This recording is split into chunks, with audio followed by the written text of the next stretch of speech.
Hey guys, welcome back to my channel. My name is Amanda Pittman and I talk about faith, confidence, and lifestyle from a Christian woman's perspective. Today I'm going to be talking about how I am going to take a consecration, or you could think of it as a fast, from doing my makeup and straightening my hair. Now this may not seem like a big deal to the men, and this also may not seem like a big deal to the natural girlies who have worn their skin natural, been no makeup kind of girls their entire lives. I don't know where you are on that spectrum, but for me, this is a big deal. And I think the only way to truly explain how big of a deal this is to kind of tell you where I've come from and show you where God is taking me. So growing up, I had this belief that I wasn't beautiful. Some things that contributed to this was the fact that I grew up pretty heavy set. My brother was a really athletic brother, and he has been in sports his entire life. When he was like 8, he had a 6-pack. Whereas me, I really liked food. I really like to eat. I like arts and crafts. I skipped gym class. Okay. Like that was me. And I carried a lot of shame about my body. I think some of it came from some things I heard in my household growing up. And I believe some of it came from culture as well, and understanding people treat you differently based on how you look.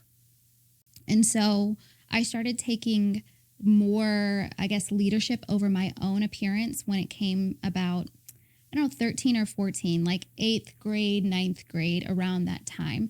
Because before that, I didn't have a lot of control over the types of clothes that I wore, because it's really what your parents can give you, right?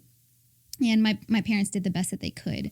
I think growing up without very many means, growing up multiracial, growing up heavy set, I understood that I was different. I understood that I looked different, and I just carried a lot of body shame. Now, when I did start doing my own hair, let's say 8th grade, 9th grade, I started getting a ton of affirmation for my curly hair. People would say things like, oh, people would pay to have hair like that, or, people would pay to get their hair permed like that. And so I think getting all of that affirmation, it really told me that my hair is unique and my hair helps me to stand out, and it's something that makes me different, and it's something that's worth being celebrated. That's kind of how my journey with my hair went. I mean, I would straighten it maybe like once or twice a year, but that's it. Then when it came to makeup, I started wearing makeup around 14 years old. Started with mascara, then moved on to like powder, eventually moved on to like eyeshadows. And I really enjoyed it because I've always been such a girly girl. Even though growing up, my parents were super strict on what I could and couldn't wear. I was not allowed to do my nails. I wasn't allowed to shave for a long time. I wasn't allowed to do my eyebrows. I wasn't allowed to straighten my hair or wear makeup. Because of this, I felt like I didn't have a ton of control over my appearance. And I felt like I was ugly against my own will. And I really desperately wanted to be a beautiful young lady who was desirable to guys. And even though my dad was a really big proponent of me wearing my natural hair and not wearing makeup, I think seeing him desire my mom to, dress up a little bit more, and her just being the kind of woman who doesn't really like makeup and who doesn't really like to do her hair and all of that, I think seeing that, it sent me mixed messages. And the thing is, once I started wearing more makeup and taking a little bit more control over my appearance, I noticed that I got a little bit more attention. But I think that I paired all of those things together in saying this is what makes me desirable. And so you can kind of see a theme on how so much of this had been centered around male validation, as opposed to my own self-expression. I think some of it was my own self-expression, but I think a lot of it was rooted in wanting to be validated. And just to know that when I am married, my husband will absolutely desire and love the way that I look. I think that deep down, that's what I wanted. And I think a vow that I made to myself was that I would become whatever guy I'm with, I would become their exact preference. And so the guys that I was with in high school never really wanted me to alter or change anything about my appearance. I was more so just validated and praised for what I was. And so I just felt like, okay, well, me with my curly hair is really doing it. Me with this like full face of makeup is really doing it. Like, I'm rocking it, you know? And the last thing I'll say about that is that body image has a huge, huge, huge part to play in this because when it came to high school, my weight fluctuated quite a bit and I slimmed down, but there were times where I also gained weight. And going into college, that's when I went on a much more intentional exercise and diet regimen where I lost a ton of weight. And what I found was that I got so much more male attention and so much more validation from pretty much everyone once I lost that weight. And so, yeah, like I felt as if my body was a lot more validated in the environments that I was in like middle school and high school because I was around, let's be honest, mostly minority people. And when it comes to specifically like Black and Hispanic people, being curvy is more so celebrated. Like it's good if you have a big butt, you know? But once I got to SMU in Dallas, which is a predominantly white institution, it was a bit of a culture shock because, I mean, everybody is white and skinny.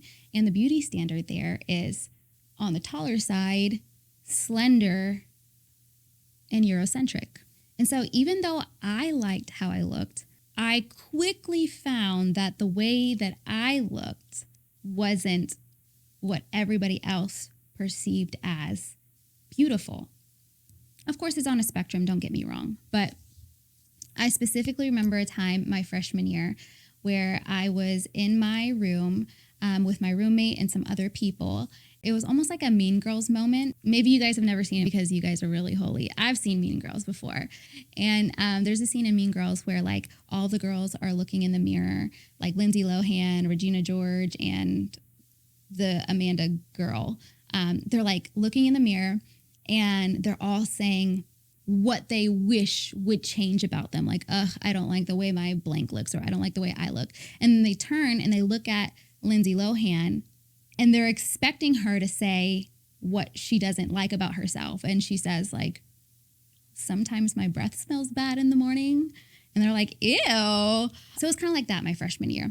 I was in my dorm room and people were going around sharing things that they wish would change about their appearance or how they look or whatever. And then they turned to look at me. And you could tell there was an expectation for me to share what I don't like about myself or what I would like to change. And it was almost like an awkward silence. And then I said, I mean, I really like my body. I like the way that I looked. And then one of the guys who was a dancer, he was like, "Aw, that is so sweet." It was giving bless your heart. I don't even know exactly what he said. He might have said bless your heart. Like he might as well have said it. I think that same guy, I was in the cafeteria one time and I was sitting at a table maybe with two guys, I think. And they're essentially asking like, oh, what's your type of girl? Or what type of girls do you like? Like, what do you go for? Blah, blah, blah. And then the guy, he turns and looks at me and he says, "You actually have a very pretty face." And I was like, thank you. I wasn't sure whether or not to be flattered. The environment that I had been in, I wasn't around a ton of white people. I wasn't around dancers who, of course, they have really strict body standards as well. The body that I had was celebrated. But being here at SMU, it was like, oh, almost like you're pretty for a big girl, you know? And I think I had already had insecurities around my weight or my size because I did want to be slimmer. I did. However, I didn't necessarily think that the outside world would see me as like, oh, you're pretty for a big girl. And it's the fact that he said actually. Like, why actually? But those things really stuck with me in here. They really, really stuck with me. I was really just kind of learning the way that this world worked, you know? And so fast forward, I'm tired of being in an environment feeling like I'm the oddball out, feeling like I stick out like a sore thumb. I go on a weight loss journey and I lose a good amount of weight. I want to say I went from maybe like 125 pounds to about 105 pounds at 4'11", so Y'all don't freak out. It's really normal. It's a really normal range for me. I did get as light as like 98, but that was kind of like later on in my process and journey. But yeah, I had lost this weight, and then I am starting to get even more affirmation. And it seemed as if like more people considered me beautiful. Like I remember my roommate, my sophomore year, coming into my dorm saying, oh, like one of my friends was like, who's your roommate? She's really cute. And I was shocked to hear that because I knew it was a white guy. And this entire time I was really used to Hispanic and Black guys going for me. I didn't even know white guys even considered me as an option because they all went for a very traditional white woman. And I did not fit that part. But once I lost weight, dang, I even got the white guys looking at me. And then even just seeing the difference in how people treated me, like I got so much more preferential treatment. Like people were so much more kind to me. And I also noticed that people didn't ignore me. I realized that like when I was heavier, a lot more people ignored me or pretended like I didn't exist. But the slimmer I got, like the more just overall attention I got in general. And so this sent me the message like, hey, skinny's the way to go. More Eurocentric is the way to go. And also like keep it up with the makeup. The makeup's still working for you. So fast forward to the time where I ended a relationship that I was in. And I started dating Michael, who I'm married to now, who's now going by MJ. When I first started dating him, he really liked the way that I looked. However, he did have some things internally that were a little bit of a chip on his shoulder that had nothing to do with me and everything to do with his past and needing to prove some things to people who hurt him. And so one of the things was that he grew up short, like shorter than I was, and I'm 4'11". He didn't grow until his like junior and senior year of high school, and then he finished growing in college. And so he was actually quite used to girls rejecting him because of his height and having to overcompensate with other things. When he got into a relationship with me, of course, he liked me, he loved me, he valued me, he was an incredible man of God, and I'm not going to diminish that or pretend like that wasn't a factor because that was a huge factor.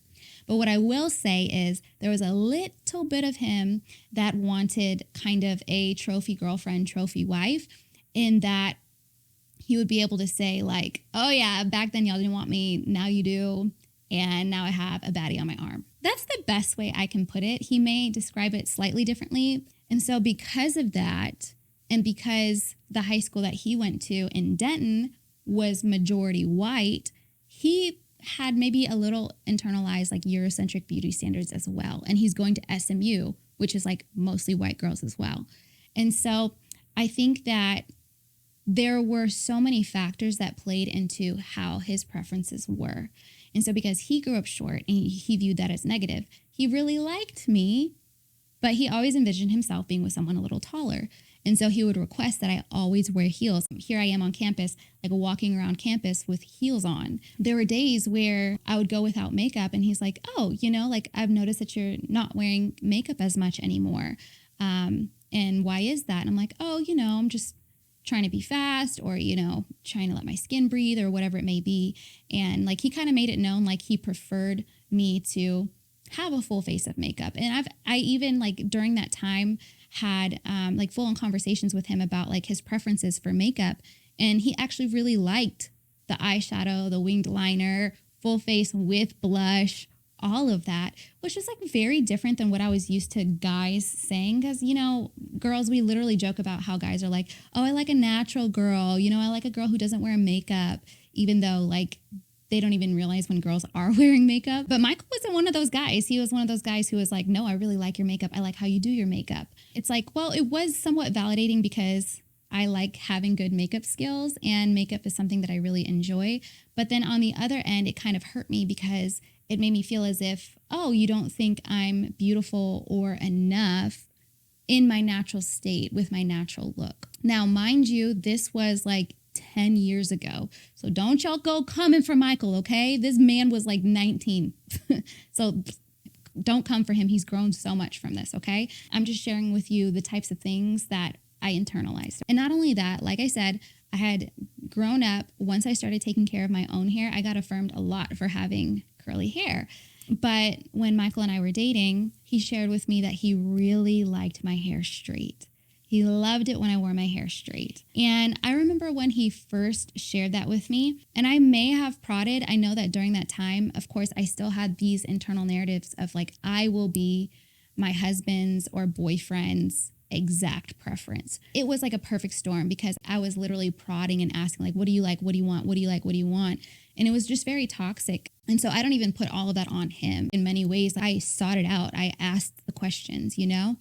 And so he just made it really clear. Like, it's not that I don't like your curls. I do. If I could have my preference, it would be straight 80% of the time and curly maybe just like 20% of the time. Honestly, it shattered me. It sent me into like a really deep, dark place for like over a week. And I remember walking onto the bus, the Pony Express, and going home and thinking to myself, I don't know how I'm ever going to recover from this. Like, this hurt me so deeply because it kind of went beyond, oh, it's just a preference. To me, it taught me, like, you just want me to be like those girls you see on campus. You want me to be white and skinny and face full of makeup. You know, you want me to look like maybe the cheerleaders you see on the sidelines. You want me wearing heels. It seemed as if you want me in the least natural state possible. You want me taller. You want me with more makeup. You want me to straighten my hair.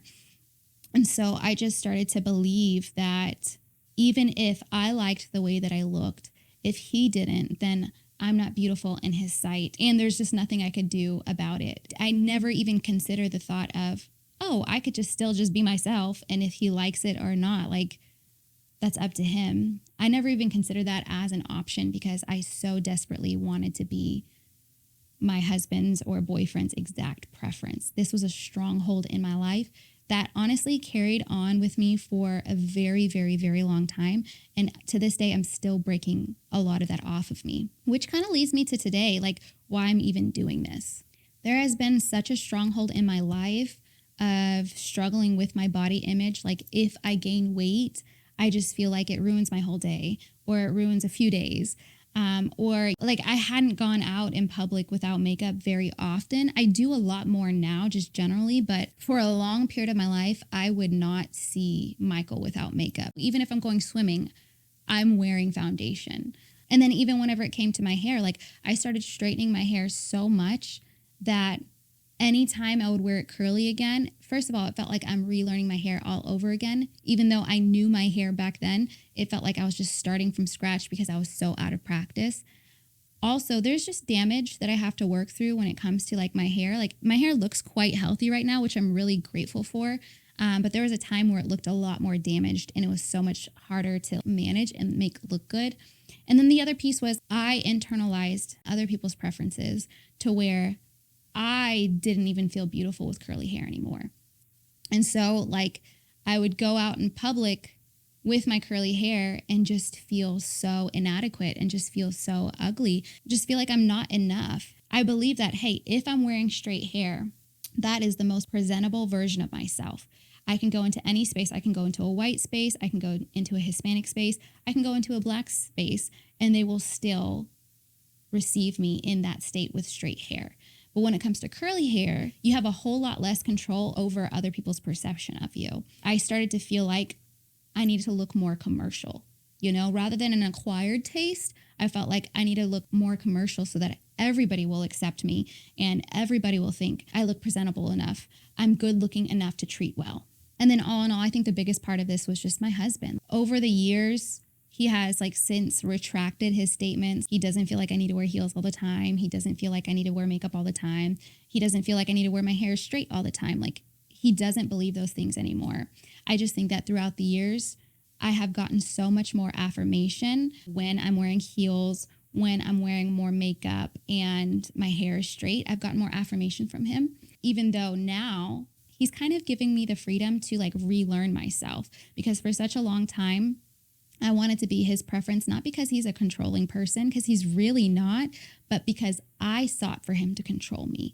I wanted to know his exact preferences. I wanted to know every single thing that he liked so that I could become this like Build-A-Woman or Mr. Potato Head. I wanted to be an assembly of parts of all of his favorite things, as opposed to just being authentic to myself. And so I never really learned my true style. And then once we got together, I really started changing and conforming to what I knew he liked. fast forward, a lot of you guys have seen my deliverance video of when I went down to Houston to get deliverance, and God delivered me from so many things, and I found so much freedom.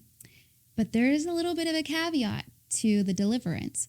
Whenever I went down for deliverance in Houston, I'll link the video below if you haven't seen it. Even though I mentioned the body image things while we were kind of going through my history and everything, we really failed to actually pray about that and uproot that. And so after my deliverance, it was like, oh my goodness, I found freedom from so many things. And I even forgot to mention in the video, like I stopped taking Zoloft, which was an antidepressant. And so I found freedom from so many things, even getting off of like drugs for antidepressants, and I just finding so much freedom. But once all of those other things were removed, it was like, boom, body image things just hitting me in the face. It's just like, oh my goodness, like my skin is breaking out. Oh my goodness, I've gained so much weight. Oh my goodness, I can't wear my hair curly. I just feel so ugly. And it just like the voices were just getting so loud, and it got more and more and more difficult for me to like the way that I look, and it was harder for me to contend. Now, I knew that I needed to go into prayer about it. I knew that I needed to really contend for it, which I was trying to do. Don't get me wrong. But like, honestly, like I've been in this bondage for almost my entire life. And so I haven't really known a life apart from, I guess, these narratives and these beliefs about myself of how I need to look in order to be worthy of love. And it's ironic because my name, Amanda, the definition of Amanda is worthy to be loved or worthy of love. And for such a long time in my life, I really battled with the belief that I'm not worthy to be loved. And the only way to be worthy of love is if I look the part.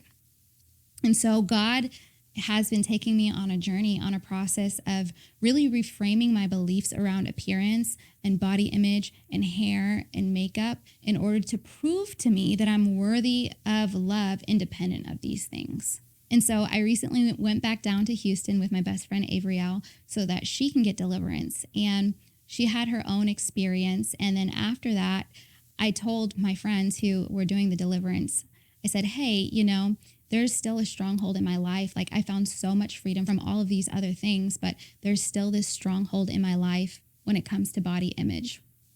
And so when they tried to cast this thing out, we realized, oh, no. This is really deep rooted, because whenever they asked me to look into the mirror and like say nice things about myself, I couldn't do it. It was really hard. And when I looked in the mirror, all I saw was this boxy woman with acne on her face, with just low sunken eyebrows. Like I saw everything wrong with me. And this was pretty recent. I'm going to be honest. Like this is me bearing something that's quite recent. Like I went maybe a little over 2 weeks ago. So I'm not going to pretend like I'm free. No, right now in this moment, I'm contending for my freedom. I understand I don't want to be in this place anymore. And so when they're trying to cast this thing out, the Lord revealed to me that this is something so much deeper than just body image, so much deeper than just like hair, makeup, all of these things. That's how the stronghold is manifesting in my life. But it's actually something that came from my lineage, that came from my bloodline, because I heard these spirits talking to me and they're saying, we are ancient. They said, we've had your bloodline for generations and generations. It's a very destructive spirit. And so whatever open door you give it for destruction, whether that be anger, whether that be rage, whether that be division, holding grudges, unconfessed sin, unforgiveness, like it will take that foothold. I think for me, because I had found so much freedom in my life and because like I wasn't allowing those other footholds, the one area in my life that I would not let go of and the one area in my life that I would not come out of agreement with was this stronghold of believing that I have to be my husband's exact preference and that I am not beautiful and I'm not worthy to be loved independent of those things. And so I'm going to be honest, like they tried to cast that out and to no avail. And so I just felt like, man, I feel just kind of embarrassed because there's some manifestations of just feeling really angry, feeling really rageful. I couldn't even affirm myself in the mirror. And, they weren't able to cast it out. And so I just felt defeated. I felt really sad. And so the next day I was just seeking God about it. And Ariel and I, on the way home back to Dallas, we were just praising God and worshiping, and we just had a faith and a confidence that, hey, this is going to work out. I'm going to find my freedom. And then I got some voice memos from my friend in Houston, and she shared with me that she experienced something similar, not with body image, but with another stronghold in her life when she was seeking deliverance. And she knew that it came from her lineage and that it wasn't necessarily something that she intentionally came into agreement with or that was something super obvious, but it was something that had been done in her bloodline and in her lineage. And she revealed to me that she had to study a lot, and it took a long time for her to even understand why it wouldn't come out.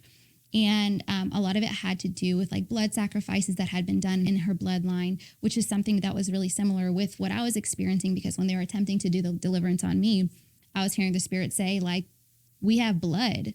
We have a lot of blood. We have children's blood, you know? And so I think that somewhere down in my bloodline, there had been sacrifices knowingly and unknowingly to this spirit. And so she was just sharing with me, you know, she experienced something similar. She had never done witchcraft, but there may have been some in her lineage. And then she realized that fasting was a huge part of this, and just coming out of agreement with a lot of these, like just like curses and covenants. And so after she had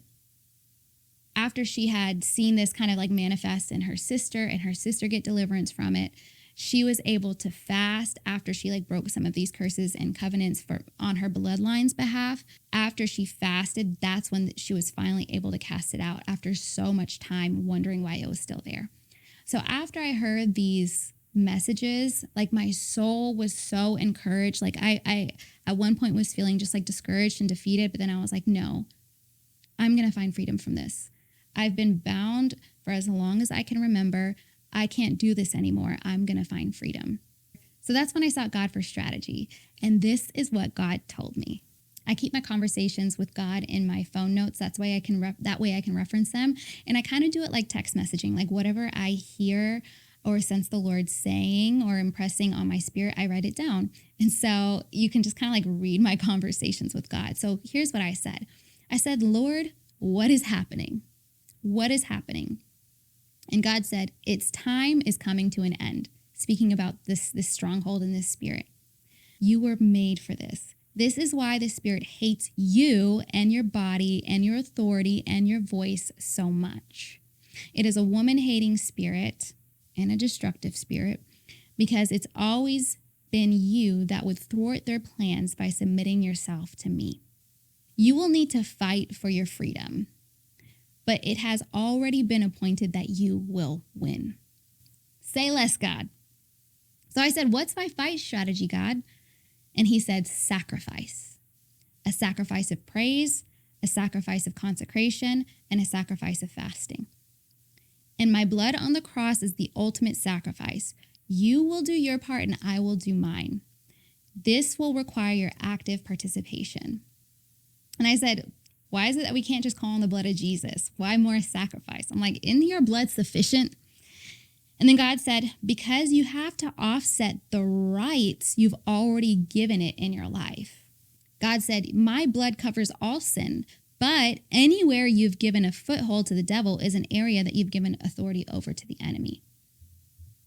So your sacrifice of praise, your sacrifice of consecration, and your sacrifice of fasting will combat three things that you've unknowingly participated in: praise to a false god, dedication to a demonic agenda, and being enslaved to your appetites.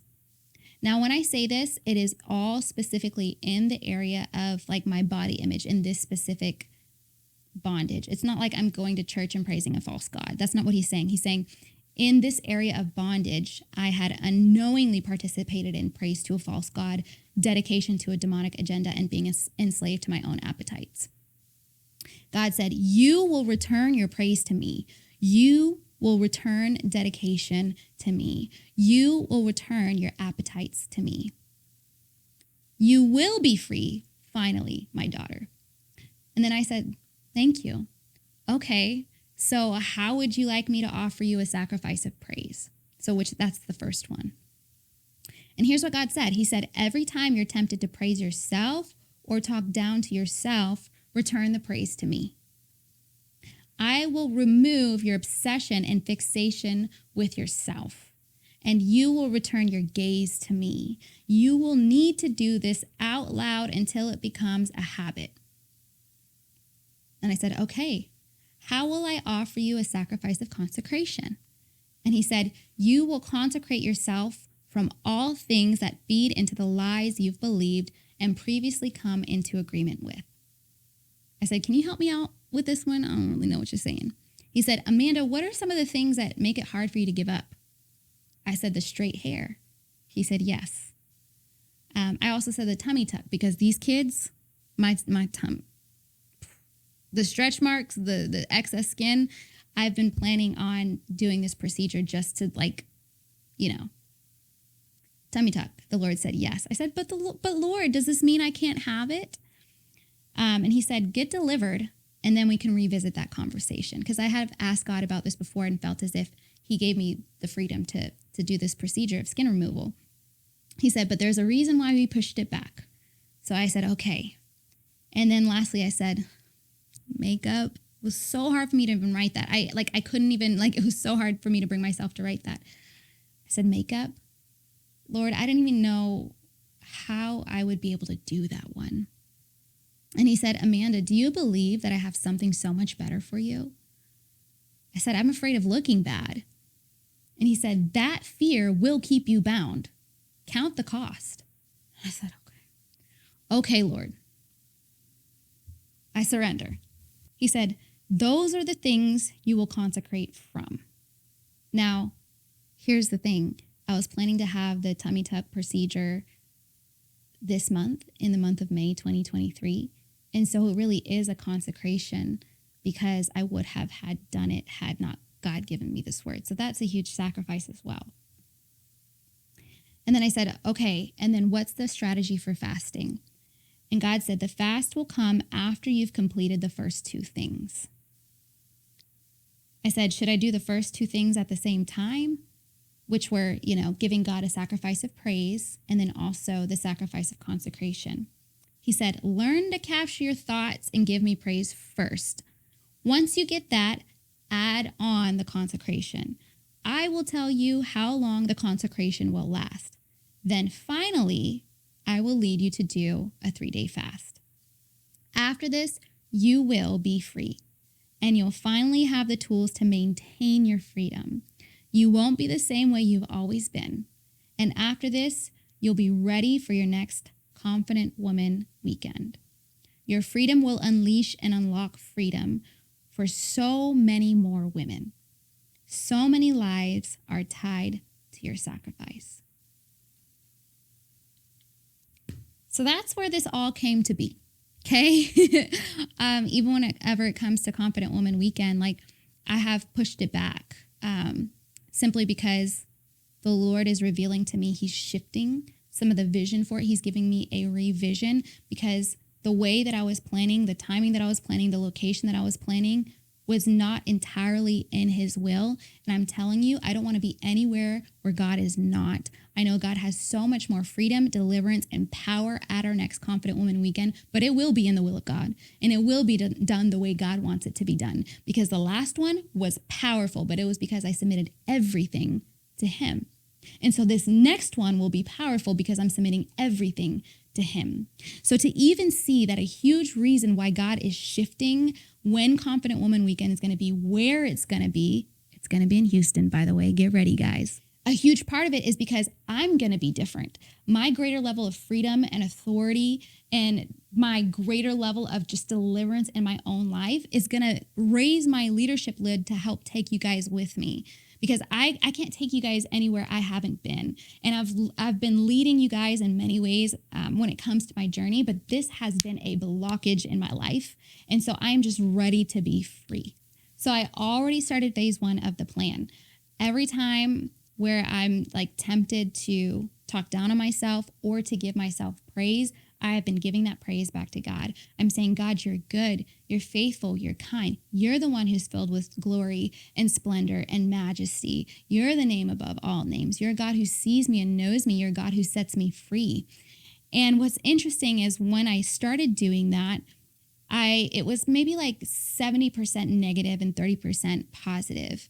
But like now I'm responding to maybe like 70% positive thoughts about myself and like 30% negative thoughts about myself. It's since flip-flopped, but it's like I'm literally still turning the gaze back to God. He's showing me that this false God is the God of self.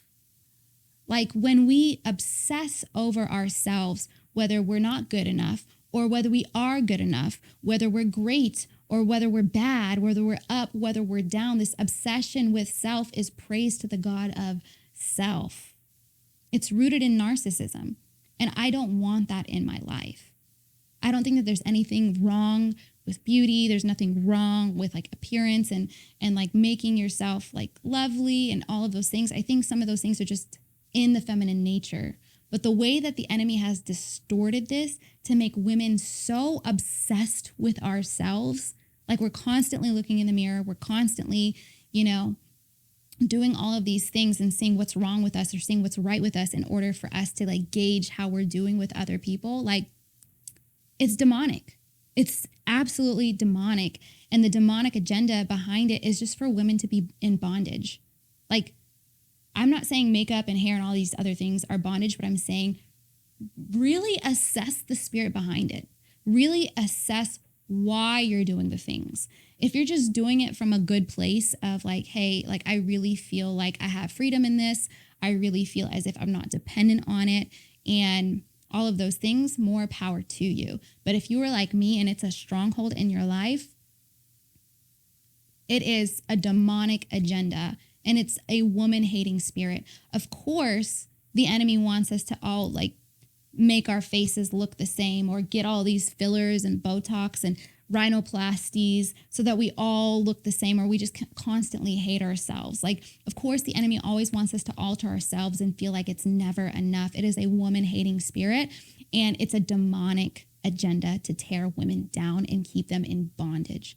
And God's coming for it. He's coming for it in my life. He's coming for it in my bloodline, my daughter. I'm not going to put up with it anymore. I'm not going to tolerate it anymore. And so giving praise back to God has been really good. And the Lord is even revealing pride in my heart and realizing that some of the issue was not that I had a problem with how I looked, but feeling offense that I felt as if my husband at one point had a problem with how I looked, even though I was comfortable in my own skin. But now the Lord is just divorcing me from like his opinion from me. Like the Lord can teach me it brand new in a healthy way. But until I like really separate myself from the stronghold in an unhealthy way, I really need to just stop thinking about what Michael thinks at all and just find freedom from it. So this leads me to phase 2. I asked the Lord, okay, when can I start phase 2, which is the sacrifice of consecration. So this is me not straightening my hair. This is me not wearing makeup. And this is me, hey, I had this procedure scheduled. I was going to remove all this excess skin after having a baby, but I'm pushing that back too. Because I had already stopped straightening my hair and I've been wearing so much less makeup. Like right now, I'm just wearing mascara and I concealed one zit that was over here. I've already been wearing so much less makeup and already finding so much freedom in that. And God has already like revealed so much to me and it's really exciting. I'm like, I think I'm ready. I'm ready for part 2, I'm ready to like go full throttle. And so I asked God like, hey, when can I start? And he said, when you're ready. And so just because Michael and I are going to be hosting at our church next Sunday, I'm like, hey, I don't want to have to focus on like I'm doing the hair thing and the makeup thing while I'm on stage for, I didn't want that to be a factor. So I'm like, okay, I'm fully going to commit to this on Monday, which is a week from today when I'm filming this video. Okay. And so recently I just asked him about this commitment that I'm about to take in preparation for it. And I said, I just don't know how long it'll last. And the Lord said, what if it were indefinite? And I said, well, I would have to embrace it. It's like, what other choice do I have? I want my freedom, I already started. And he said, well, what if you can delight in it? I said, God, is sacrifice supposed to be delightful? And he said, freedom is delightful. You're going to do it until you feel delight in it. Woo! You're going to do it until you feel delight in it. Basically, this is not a timed thing. It's not like, oh, okay, for like 2 weeks or 3 weeks or a month, you're going to do it and then you'll be done. He's like, no, it's until you feel delight. And then I said, well, there has to be a minimum amount of time, because what if I delight in it after just one day? And then God said, well, then after just one day, you would be free. And I said, well, one day won't cut it. And then he said, why not? I said, well, because how I feel on a bad day isn't the same way how I would feel on a good day. So if I have a good day, day one, that may not be indicative of how I would have felt day two. That's what I'm telling God. He said, well, in that case, you'll know when it's a delight for you. You'll know when it's really a delight for you and not a cop-out, you know? And so I was like, yeah, probably if I'm not eager to straighten my hair, or if I'm not eager to put on makeup again, that's how I'll know I'm delighting in it. And he said, you're right. I said, so when do I start? And he said, when you're ready. So that's where we are now. I've been wearing way less makeup, like maybe just wearing mascara, or I've been wearing my curly hair ever since. I almost straightened my hair today. I may or may not straighten it tomorrow before I start. I haven't decided yet, but I'm going to start that consecration because I'm fighting for my freedom. I don't want this bondage in my life anymore. This is me sharing with you guys in real time, which I almost never do. This is new territory for me, but I do believe that a part of my process is going to help you guys in seeing like, hey, you're not alone in some of the bondage that you face. And this is what it may even look like in real time. This is how God may speak to you. Hey, if you've gone through deliverance and maybe there's still a stronghold that wasn't able to be cast out, now you're seeing a fight strategy. Now you're seeing, oh, some really do come out by prayer and fasting and a level of sacrifice. This is all warfare. The enemy wants you to lay down and feel like you're a victim, and he wants you to feel like somebody else has to come and rescue you. But no. I'm going to fight for my own freedom. Like, I'm going to fight for my own deliverance. This thing can't stay. It has to bow at the name of Jesus. And if I'm fully going to be submitted to Jesus, I have to take all of these areas that I've submitted to the enemy. I'm saying, no, I am submitting you under the mighty hand of God. And these demons have no choice but to flee, because I no longer have given them a foothold. And so I'm just really excited about finding delight in my natural face, in my natural hair, in my natural body. I'm excited about that. And I'm also excited about taking great care of myself, because I believe that if I don't feel like I have a crutch when it comes to my hair, whenever it comes to my makeup, when it comes to my body, I'm going to take so much better care of it so that it's the healthiest it could possibly be. And so I'm just excited to feel a sense of like worth and value independent of how I look. And so if you see me without makeup, if you see me doing videos without makeup with my natural hair and you're used to seeing me a certain way, just know that this is me walking in my freedom and learning how to delight in this and subjecting this area under the power of God. I don't know how long it's going to last, but what I will tell you is that I've already found such a level of freedom with the phase 1 and wearing less makeup as well. Like, I'm here for it. I'm here for all of this. I think at first I was nervous, but now I'm just ready and I'm going to be aggressive.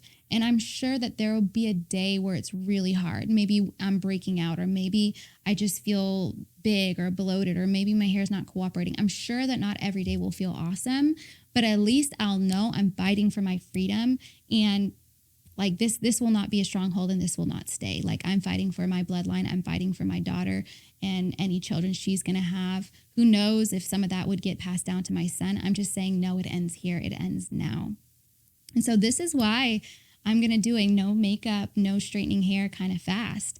I've never done anything to my body either. Like, I've never done any kind of procedures like tummy tucks, facial things. I've never done anything like that, but I was planning to do one in May to get rid of the excess skin on my belly. But even just submitting that, I'm like, I am trusting you, Lord. I am trusting you, Lord. And I'm doing it with actions. I'm not just saying it with my words, but I'm doing it with actions. And so this is me walking it out. It's not going to be perfect. It's not going to be all sunshine and rainbows, but this is me showing up in my most authentic self and giving God all the glory. It's me laying myself low, because ultimately it's all about him. I have one life, and I for sure will not be living it in bondage to makeup and hair and some arbitrary beauty standard. That's not even God's standard. I will not be doing that for the rest of my life. I'm going to live my one life for the one who's worthy and deserving of it all. So that's all I have to say. I'm believing that God will get the glory. He will get the victory, and I will find freedom. And I'm going to be a walking, living testament of that. To God be the glory. Well, guys, thank you so much for watching this video. Make sure you leave a comment below. I really want this to spark discussion, and I want to know, like, are there any strongholds in your life? Like, has beauty or hair or makeup or body image been a stronghold? Or have there been other things in your life that you've had to war for your freedom on? Or is there anything in your life or in your heart the Holy Spirit's highlighting even now? Write that down. Like, we can come together and just confessing that and holding one another up. So I encourage you to do that. If you haven't already, make sure you subscribe and like this video. And I'm also just really excited for what God is going to do at the next Confident Woman weekend. I know that it's going to be so much better than what I ever planned because God is in every single detail. Thank you so much for watching, and I'll see you in my next video. Bye, guys.